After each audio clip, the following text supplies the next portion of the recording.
Hi అండి, అందరూ నమస్కారం. నేను మీ Venugopal Reddy from Josh innovations private limited, Josh institute of foreign languages, Edunine career guidance సంయుక్తంగా విద్యార్థులకు అవసరమైనటువంటి వందలాది వీడియోస్ మనం చేస్తున్నాం. ఇందులో భాగంగా చాలామంది పేరెంట్స్ కాల్ చేస్తున్నారు గత 1 అవర్ నుంచి. క్యాన్సిలేషన్, ఇప్పుడు సపోజ్ మీకు ఒక కాలేజీలో సిబిఐటీలో సీట్ వచ్చింది, ఓకే, మీకు రీఎంబర్స్మెంట్ లేదు, 2 లక్షల రూపాయలు కట్టేశారు. ఎగ్జాంపుల్, కట్టినటువంటి డబ్బులు మాకు తిరిగి వస్తాయా? వస్తే దాని రూల్స్ అండ్ రెగ్యులేషన్స్ ఏంటి? ఇది మీరు అడిగేటువంటి క్వశ్చన్. కేసీఆర్ గవర్నమెంట్ ఉన్నప్పుడు ఒక డెడ్ లైన్ ఇచ్చేవాళ్ళు. మా ఎక్స్సీఎం కేసీఆర్ సాబ్ ఉన్నప్పుడు, టీఆర్ఎస్ గవర్నమెంట్ ఉన్నప్పుడు మాకు ఒక డెడ్ లైన్ ఇచ్చేది. జనరల్గా ఇది సెకండ్ ఫేజ్ అయిపోయిన తర్వాత అయితే 50% అని, థర్డ్ ఫేజ్ అయిపోయిన తర్వాత అయితే 75% అని, థర్డ్ ఫేజ్ అయిపోయిన తర్వాత ఒక పర్టికులర్ డేట్ తర్వాత అయితే ఏమీ రిఫండ్ రాదని చెప్పేసి ఒక గైడ్లైన్స్ లాగా ఉండేది. కానీ గత సంవత్సరం మా రేవంత్ అన్న ప్రభుత్వం వచ్చిన తర్వాత ఇటువంటి ఏమి లేకుండా కంఫర్టబుల్గా లాస్ట్ వరకు కూడా అందరికీ డబ్బులు రిఫండ్ అయితే ఇచ్చినారు.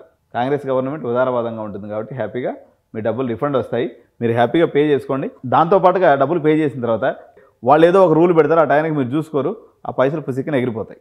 ఛానల్ సబ్స్క్రైబ్ చేసుకున్నట్లయితే అర్ధరాత్రిపూట ఏ జీవో వచ్చినా మీకు నేను వీడియో రూపంలోనో, లైవ్ రూపంలోనో, షార్ట్స్ రూపంలోనో సమాచారాన్ని మీ దగ్గర చేరవేయటంలో ఎడ్యునైన్ అన్ని బ్రాడ్కాస్టింగ్ ఛానల్స్ కన్నా ఫస్ట్ ఛానల్. తెలుగు వాళ్ళ పర్స్పెక్టివ్లో ఏ ఇన్ఫర్మేషన్ మిస్ అవ్వకుండా మీ దాకా చేర్చడంలో ఎడ్యునైన్ తన వంతుగా ఎప్పుడు ప్రయత్నం చేస్తూనే ఉంటుంది కాబట్టి ఛానల్ సబ్స్క్రైబ్ చేసుకోండి.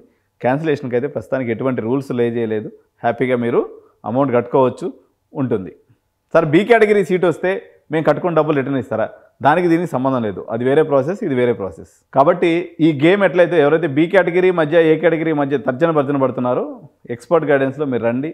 ఇక్కడ మా టీం ఉంటుంది, హ్యాపీగా మీరు కోఆర్డినేషన్ చేసుకుని ఒక 10,000 కడితే మీకు టీం కోఆర్డినేషన్ ఉంటుంది. 11వ తారీఖు తర్వాత ఏదైతే బి కేటగిరీ రిజల్ట్స్ వస్తాయో, సి కేటగిరీ రిజల్ట్స్ వస్తాయో, ఆ రోజు చాలా కన్ఫ్యూజన్ ఉంటుంది. ఈ సీటు వదిలేసుకోవాలా వద్దా, వదిలేసుకోవాలి. ఇన్ని కన్ఫ్యూజన్స్లో మీరు టెన్షన్ పడే బదులు మీరు ఒక మెంటార్ని పెట్టుకుంటే మీకు హ్యాపీగా అన్ని పనులు చేసి పెడతారు. Thank you so much. జై హింద్.